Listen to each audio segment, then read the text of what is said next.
ever been in band, you know that the person sitting next to you can either A, make the rehearsal really fun, or B, make you wish that you brought noise-canceling headphones. We're going to be doing the ultimate tier ranking of each instrument based on which one is best and worst to sit next to. Flutes to trumpet to trombone to anything, I'm calling you out.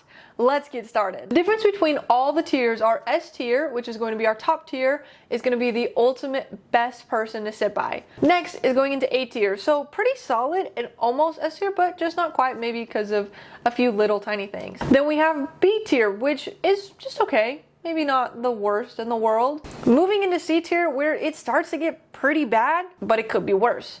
And worse is D tier, the ultimate never would I ever want to sit by these people in band ever again. Flutes are honestly fine neighbors. Personality-wise, they might be a little dramatic and have some tea to spill, but hey, if it fills up the rest time, it fills up the rest time. Most of the time when playing, you barely even notice the flutes. But when the flutes go too high, you suddenly remember that you have eardrums and they're being pierced. The last thing about the flute is the way that they hold it, the sound is coming right at you. So remember I said your eardrums are going to be pierced? Well, it's going to be even worse than what you originally thought because that sound is coming straight at your ear. I'm going to put the flutes at B tier, them being majority quiet and their personalities are maybe a bit dramatic, but overall just fun and vibing and happy to be there. The next instrument are the clarinets. Now in my experience, the clarinets are also very quiet, maybe even more quiet than the flutes. So they're not going to be talking to you in the between rests. They're just going to be sitting there focusing on their music or focusing on anything else. Now, playing wise, the clarinets are pretty chill. Their instruments don't really hit too high or too loud or too low. They're just a regular, really good, like mid instrument, if that makes sense, of just good quality sounds majority of the time until they squeak. Now, unlike the flutes where you can tell when the high parts are coming in mentally prepared, you cannot with the clarinet. So at any given moment, they could squeak. Now, the first time, you little jump, it's funny, not that big of a deal. By the third or fourth time, you want to pull that clarinet from their hands and throw it across the room. So I wanted to put the clarinets originally at A tier because they are just happy to be there. They're not gonna mess with you when you're trying to get your stuff done.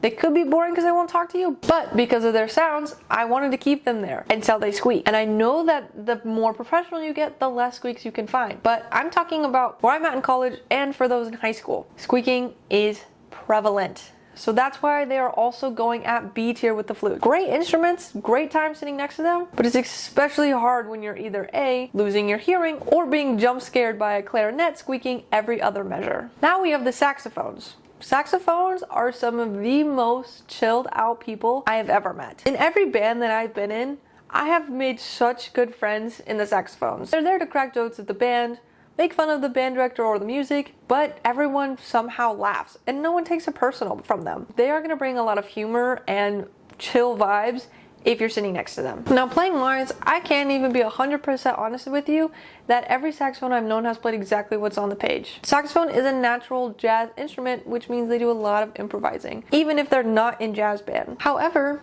they still make the band sound so good. Now just like every other woodwind, there is a chance that they will squeak. However, in my experience, they squeak a lot less than clarinets, which is weird, and if some woodwind could explain that to me in the comments, that would be great. I almost put the saxophone on S tier. However, because I could not put the clarinets any higher because of their squeaking, I must do the same with the saxophone. However, they're still going to be A tier because they're way more entertaining than clarinets. No offense. Now for the trombones. The trombones, personality-wise, again from what I experienced, are kind of all over the board. Some of them are quiet, some of them are loud, but overall they have one thing in common. They're really cool people, and they're really good people. I've never met a trombone who I didn't like. They're all nice. And again, like I've said with a couple other instruments, they have really chill vibes within their section. Although they are some of the nicest people, if you've ever sat next to a trombone, or specifically in front of a trombone, you know that it is a complete danger zone. They are not a valve instrument, they're a slide, moving in and out at crazy speeds and at unpredictable times. Because the amount of times that I have been whacked with a trombone slide, they're gonna go kind of lower on the tier list. Now the downfall of the trombones is that they are brass. If you know anything about brass, they can be extremely loud. In fact, our band director the other day was talking to the whole brass section and said, hey guys, can you increase your volume by like 2, maybe 3%? Just very, very small. We were sitting about mezzo forte at the time. When we started the piece again, the brass, as you probably guessed, took it all the way to 3Fs, completely blasting everyone out of the band room. Because they are brass and because they are a danger zone, I'm gonna have to put them at D tier. Although they are really fun people to sit by, I don't know if it's worth being hit or getting blasted out of your seat. Our next instrument or group of instrument is the percussion. The percussion section is pure chaos. There's instruments everywhere, sticks everywhere. Some people are sitting on the ground, some people are doing handstands.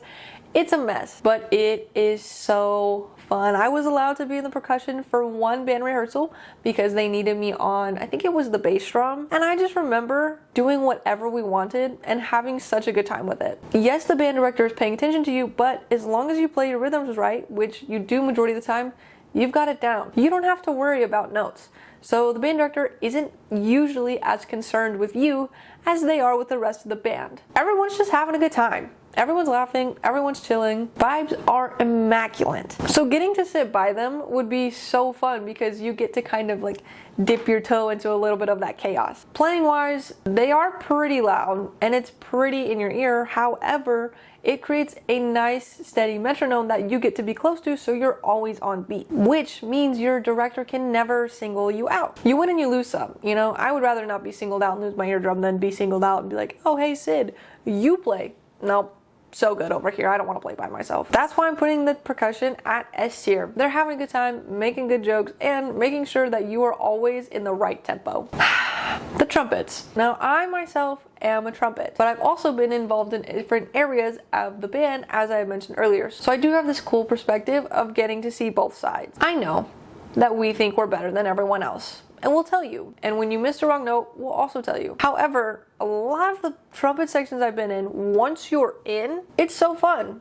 We're having a good time. We are making fun of other instruments, which is probably where we get the whole, you guys think you're better than everyone else. With that ego comes loud playing and blasting, and also never making a mistake. Trumpets will place the blame on you if you are neighbors. They will say, hey, it was them, not me, I could never. So that causes an issue, and like I said, they're brass, but they're one of the higher brasses. So their sound doesn't just go from blasting loud, but it starts creeping into that flute ear piercing kind of noise.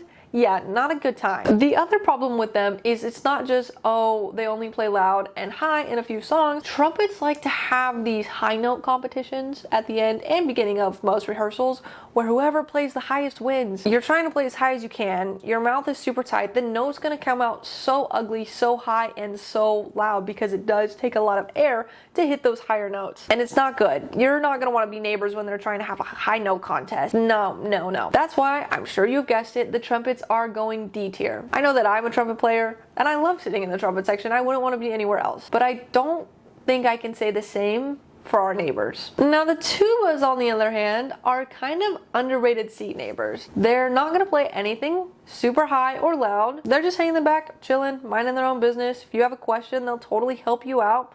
They're just there to play and then head out. Nothing crazy. Playing wise, yeah, they can play loud, but they can't play these high piercing notes.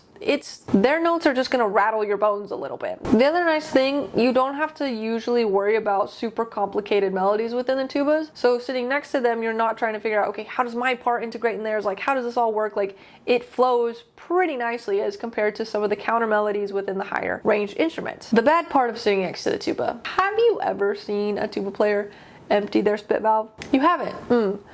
I suggest next time you're in band, you just walk back by the tubas and you will see puddles of spit, just puddles. Being their neighbor, because unlike the trumpet and the trombone, it's just a little bit, it's not much. Tubas empty out so much that it actually can splatter on you, or you could slip and fall and land in all of it. Ugh.